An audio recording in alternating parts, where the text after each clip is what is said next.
નમસ્કાર, હું મિતા ચૌહાણ.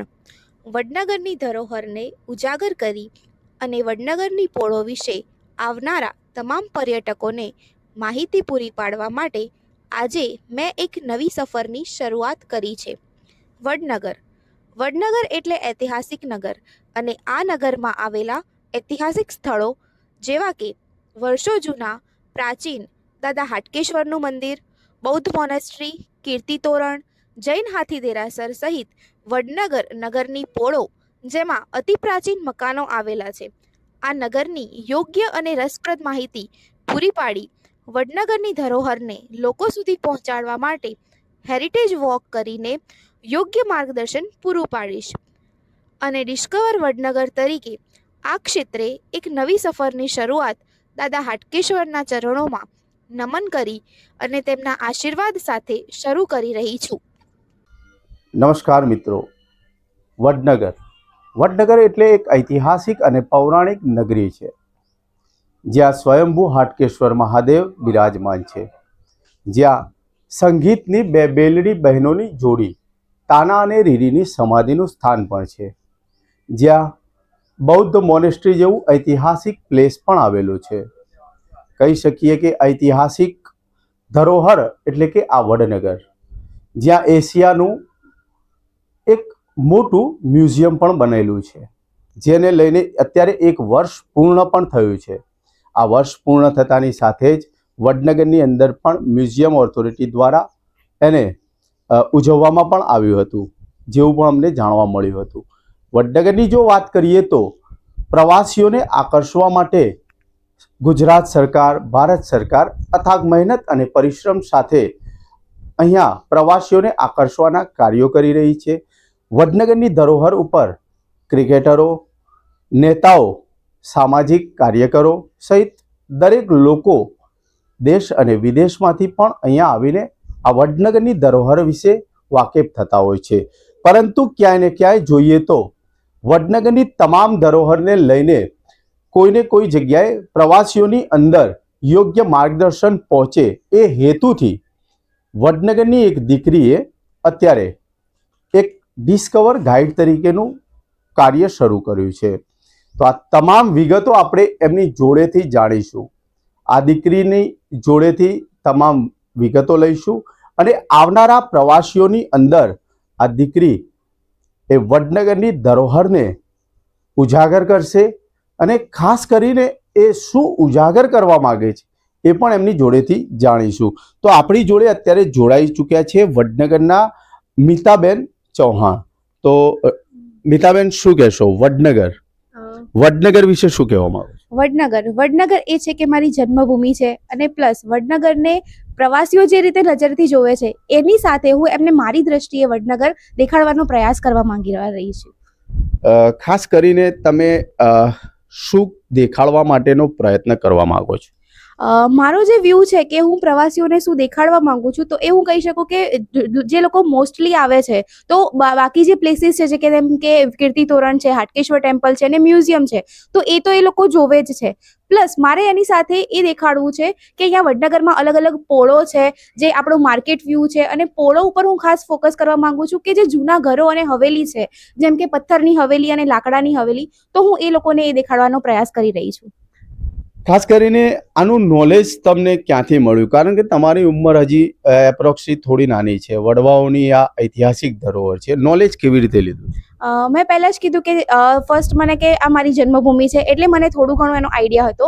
પ્લસ એની સાથે મેં મારું રીડિંગ અને મારું ગ્રેજ્યુએશન કમ્પ્લીટ કર્યું. એના પછી મને રીડિંગનો શોખ હતો, તો પછી મેં વિચાર્યું કે ચલો હવે મને વડનગર જ અત્યારે પ્રમોટ થઈ રહ્યું છે, તો એને લઈને મેં મારું ચાલુ કર્યું કે વડનગર ઉપર થોડું રિસર્ચ કરવાનું સ્ટાર્ટ કર્યું. તો એના રિલેટેડ જેટલા પણ બુક્સ ને જે હતું એ મેં વાંચ્યું છે. પ્લસ એની સાથે સાથે અમુક કહેવાય કે જે ડિસ્કવરી ને વડનગર પર બની છે તો મેં એ અમુક જોયું છે. અને એની સાથે જેટલા પણ મને એક્સપિરિયન્સ થયા છે કે હું એઝ અ ગાઈડિંગ તરીકે કરી રહી છું, તો એ લોકોની પાસેથી પણ મને ઘણા એવા નોલેજ મળી રહ્યું છે અને એ નોલેજ હું મારા જોડે જે છે એ જ હું પ્રવાસીઓની જોડે પહોંચાડવા માંગુ છું. સમજો મેડમ, તમે આ જે ગાઈડનું જે કામ કરી રહ્યા છો ડિસ્કવર ગાઈડ તરીકે, કેવી રીતે એને લોકો સુધી પીરસો છો? સમજો કે કોઈ બાઇક થ્રો જતું હોય છે કે કોઈ ગાડી થ્રો જતું હોય છે, તમે કેવી રીતે વડનગરને પ્રમોટ કરો છો? હું અત્યારે મારો જે મેઇન ગોલ છે કે હેરિટેજ વોક તરીકેનો છે કે હું કોઈ પણ જે પ્રવાસી આવે છે તો એ લોકોને એક હેરિટેજ વોકમાં જોઈન કરું છું અને એ લોકોની સાથે આપણે એક વોક કરીએ છીએ જે કીર્તિતોરણથી શરૂઆત થઈને બુદ્ધિસ્ટ મોનેસ્ટ્રી સુધી ખતમ થાય છે. વચ્ચે એની અંદર આખું જ પોળોથી લઈને વડનગરનું જેટલે પણ વચ્ચેના પ્લેસીસ આવે છે તો એ પણ એની અંદર કવર થઈ જાય છે. તો હું આ વોક થ્રુ કરી રહી છું એના અંદર. મતલબ કે ચાલીને હા, ચાલતા દરેક જવાનું. વિશે માહિતી આપો છો.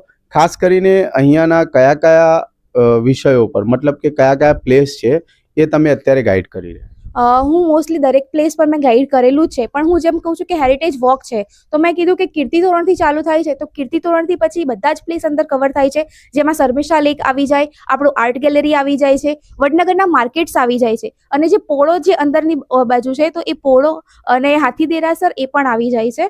સાથે સાથે જે કહેવાય કે બુદ્ધિસ્ટ મોનેસ્ટ્રી જે આપણો લાસ્ટ પોઈન્ટ છે તો આપણે ત્યાં પણ જઈએ છીએ અને કહેવાય કે શ્રદ્ધા આસ્થા જે કે શ્રદ્ધા અને આસ્થા બુદ્ધિસ્ટ મોનેસ્ટ્રીમાં આવી જશે અને મંદિરમાં ને એમાં આવી જશે.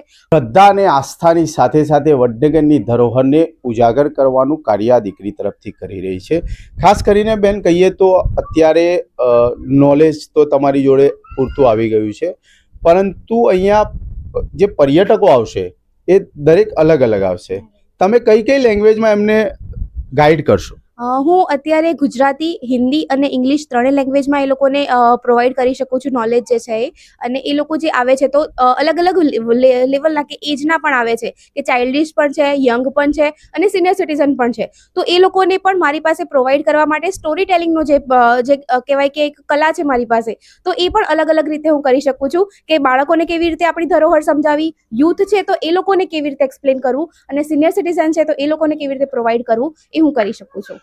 તો આ પણ એક અલગ કળા કહી શકીએ છીએ કે બાળકો સાથે બાળક બનીને, સિનિયર સિટીઝન જોડે એમના ઉંમરના બનીને એક અભ્યાસ કરવો પણ એક કઠણ બાબત કહી શકીએ છીએ અને એમને સમજાવવું પણ એક કડક બાબત છે આપણી જોડે. તો એ પણ એમની જોડે એક આવડત છે, એ ઘણી સારી બાબત છે. ખાસ કરીને તમે ઘરકામની સાથે સાથે સમય ફાળવો છો, તો ઘરકામની સાથે આ સમયમાં તમે કોઈ સમય નક્કી કર્યો છે કે આ સમયથી આ સમયે હું ગાઈડ કરાવીશ, કે ક્યારે ગમે ત્યારે પણ કોઈ ટુરિસ્ટનો ફોન આવે તો આપ તત્પર છો? એમાં એવું છે કે એકચ્યુઅલી ગમે ત્યારે એવું છે તો હું ક્યારે એ રીતે નથી કરી શકતી. કોઈ પણ ટુરિસ્ટ આવે છે તો એક દિવસ અગાઉ મને ઇન્ફોર્મ કરવું પડે છે કે એ લોકો આવી રહ્યા છે, તો હું એક દિવસ અગાઉ એની પ્રિપેરેશન કરી શકું છું. પ્લસ જો ક્યારે કોઈ વખત ના થઈ શક્યું કે અગાઉ નથી કહી શક્યા તો પણ 1 કે 2 કલાક અગાઉ મને કહેવું પડે છે કે હા એ લોકો આવે છે તો મને એના માટે પ્રિપેર કરવા જોઈએ. બિકોઝ કે જેમ કે તમે કહ્યું કે ઘરનું કામ છે, પેરેન્ટિંગનું ધ્યાન રાખવાનું છે, ઘરે કોઈ પણ વસ્તુ છે તો એને મેનેજ કરવાની, તો એની સાથે આ કામ કરવું થોડું ટફ છે પણ મારા માટે ઓકે છે કે મને મારું પેશન છે એને ફોલો કરવું છે તો હું એ એઝ ઇટ ઇઝ કરી શકું છું. ખાસ કરીને કહી શકીએ કે અત્યારે તમે કોઈ એના માટે કોઈ મોબાઈલ નંબર કે કોઈ વેબસાઇટ કે એવું કોઈ લોન્ચ કરેલું ખરું? મેં મોબાઈલ નંબર હું પ્રોવાઈડ કરાવી શકું છું, બટ હજુ મેં વેબસાઇટ લોન્ચ નથી કરી. હજુ એનું થિંકિંગ ચાલુ છે કે હું થોડા ટાઈમમાં મારી વેબસાઇટ અને ઇન્સ્ટાગ્રામ આઈડી મારું જે છે તો ઇન્સ્ટા પેજ પર પણ મારું બાયોમાં લખેલું છે, મોબાઈલ નંબર અને કોન્ટેક્ટ ડિટેલ્સ છે, તો એ તમે શેર કરી શકો છો અને એના થ્રુ મને કોન્ટેક્ટ કરી શકો છો. આ મોબાઈલ નંબર આપણે ડિસ્પ્લે ઉપર પણ આપી દઈએ છીએ, એ આપ જોઈ શકો છો. તો આ મોબાઈલ નંબર ઉપર પણ આપ આ દીકરીનો કોન્ટેક્ટ કરીને એમનો સંપર્ક કરી વડનગરની ધરોહરને ઉજાગર કરવાની જે એમની કળા છે એને આપ નિહાળી પણ શકો છો. વડનગરની ધરોહરને પણ આપ નિહાળી શકો છો. ખાસ એ જણાવીશ કે બહારથી જે વિદેશના લોકો આવતા હોય છે તો એમની પાછળ તમારો એપ્રોક્સલી સમય કેટલો હોય છે? એમની પાછળ એપ્રોક્સલી સમય કે જેવી રીતે એમને પોતાના ટાઈમ પ્રમાણે કેવી રીતે આવે છે. હું એઝ અ ગાઈડ છું તો મારે એવી રીતે ચાલવું પડે કે ટુરિસ્ટના પાસે કેટલો સમય છે અને એ લોકોને કેટલા પ્લેસીસ કવર કરવા છે, તો મારી પાસે પહેલાં એ ઇન્ફોર્મેશન હોય તો એ પ્રમાણે હું ટુરિસ્ટને એમની તરફથી ટાઈમ આપી શકું છું. કે માનો કે એ લોકો અહીંયા આવ્યા છે તો એમની પાસે 2 કે 3 કલાક છે, તો મારે એ ડિસાઇડ કરવું પડે કે 2 કે 3 કલાકમાં મારે એમને કેટલું પીરસવું છે અને એ એમના માટે ઇન્ફોર્મેશન જરૂરી બની શકે છે, તો એ મારે કરવું પડે છે. તો બસ એટલું છે કે એમને એ પ્રમાણે ટાઈમ આપી શકાય. વાત કરીએ તો આપણે એક્સપિરિયન્સ, તમારો એક્સપિરિયન્સ કેટલો છે અને ગવર્મેન્ટ તરફથી તમને કોઈ સહયોગ મળેલો છે ખરો?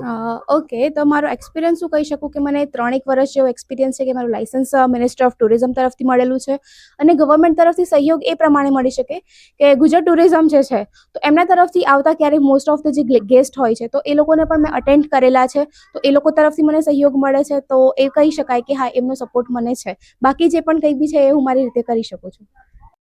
હેલો, હા, હું ડૉક્ટર નલિની ગણાત્રા. અમે અમદાવાદમાં એક શિલ્પ શાલિગ્રામ સોસાયટી છે, ત્યાંથી આખું સિનિયર સિટીઝનનું ગ્રુપ અહીંયા વડનગરની મુલાકાતે આવ્યા હતા. એના વિશે બહુ સાંભળ્યું હતું, પણ અહીંયા આવ્યા પછી જે મિતાબેને અમને આખું જ બધું મ્યુઝિયમ છે, હાટકેશ્વર મહાદેવ, એ બધું છે નાના છોકરાઓને, વિદ્યાર્થીઓને સમજાવતા એ રીતે અમને સિનિયર સિટીઝનોને સમજાવ્યું અને અમને બહુ જ રસ પડ્યો અને ઘણું બધું જાણવા મળ્યું. અને એમનું પ્રેઝન્ટેશન પણ બહુ સરસ. મિતાબેન ઉત્સાહી પણ બહુ છે અને આગળ જઈને મને લાગે છે ઘણી બધી પ્રગતિ પણ કરશે અને એમનામાં બહુ જ કેપેબિલિટી છે. સ્પીચ પણ બહુ સરસ, સમજાવવાની રીત પણ બહુ સરસ અને એ બધી વસ્તુનું એમણે નોલેજ પણ સરસ રીતે મેળવ્યું છે અને આપી રહ્યા છે. અને તો મારી વિનંતી છે કે જે પણ આવે એ એમનો સંપર્ક કરે ગાઈડ તરીકે અને આ વડનગરના મ્યુઝિયમનો કે હાટકેશ્વર મહાદેવ કે બીજું જે પણ જોવાલાયક છે એનો લાભ લે. મિતાબેન વસાણી છે, વસ્ત્રાપુર શિલ્પ શાલિગ્રામ સોસાયટીથી અમે 20 સિનિયર સિટીઝન આવેલા. શક્તિ ટ્રાવેલ્સ મહેશભાઈ અમને પોતા લઈ આવ્યા છે ટૂરમાં. 3 વાગે અમે જ્યારે આવ્યા ત્યારે દીકરી મીતાએ અમને ગાઈડની ભૂમિકામાં એક બહુ સરસ રીતે અમને લીડ કરી, ખૂબ અદ્ભુત રીતે એને સમજાવીને ખરેખર એની પાસેનું જે નોલેજ, જે મ્યુઝિયમ માટેનું જે નોલેજ રહ્યું એ ખરેખર સુપર સે ઉપર એવું અમને લાગ્યું અને ખૂબ જ મજા આવી. નવી નવી ખૂબ જ જાણકારી મળી. કદાચ અમારા નોલેજ બહાર હતી, અમે તો સિનિયર સિટીઝન હોવા છતાં જે એની પાસેની એની નાની એજમાં એણે જે કંઈ અમને આપ્યું છે અને એ બતાવ્યું, એને ખૂબ સારી રીતે અમને ખૂબ સમજાવ્યા અને અત્યંત મજા આવી. ત્યાર પછી અમે મહાદેવના દર્શને પણ આવ્યા અને મહાદેવના દર્શને આવ્યા અને ત્યાં પણ એને પોતાનો ઉત્સાહ પણ ખૂબ સારો હતો કે ના તમને બધાને દર્શન કરો. જે લાઇટ એન્ડ સાઉન્ડ શોમાં પણ અમારી સાથે રહી અને ખૂબ જ મજા આવી અને એને ખૂબ આગળ વધે, ભવિષ્યમાં એનું ઉજ્જવળ બને એવી અમે મનોકામના એને શુભેચ્છા આપીએ છીએ. અમદાવાદથી હું મૃગેન્દ્ર બક્ષી આજ રોજ વડનગર આવેલ અને આજે જે છે મંદિર અને મ્યુઝિયમ, એ મ્યુઝિયમમાં અમારા ગાઈડ તરીકે મીતા બેન આવેલા ને એ અમને એટલી સરસ રીતે એમણે બધું ચરિતાર્થ કરીને બતાવ્યું, જે દરેક વસ્તુ સમજાવી ધીમે ધીમે. અને અમે બધા જ સિનિયર સિટીઝન છીએ એટલે અમારે વાર લાગે સ્વાભાવિક રીતે.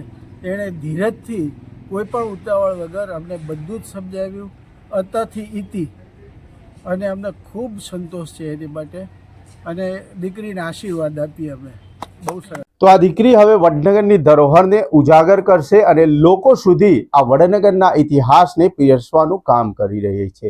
તો આ ગાઈડને આપણે ડિસ્કવર ગાઈડ તરીકે એ પોતાને પ્રમોટ કરી રહ્યા છે, એ પણ એક સારી બાબત કહી શકાય છે. વડનગરની આ દીકરીને લોકો તરફથી પણ સપોર્ટ મળી રહ્યો હોવાની પણ વિગતો અમને મળી રહી છે. હવે જોવાનું રહ્યું કે વડનગરના લોકો અને આવનારા લોકોનો પ્રતિસાદ આ દીકરીને કેવો મળે છે.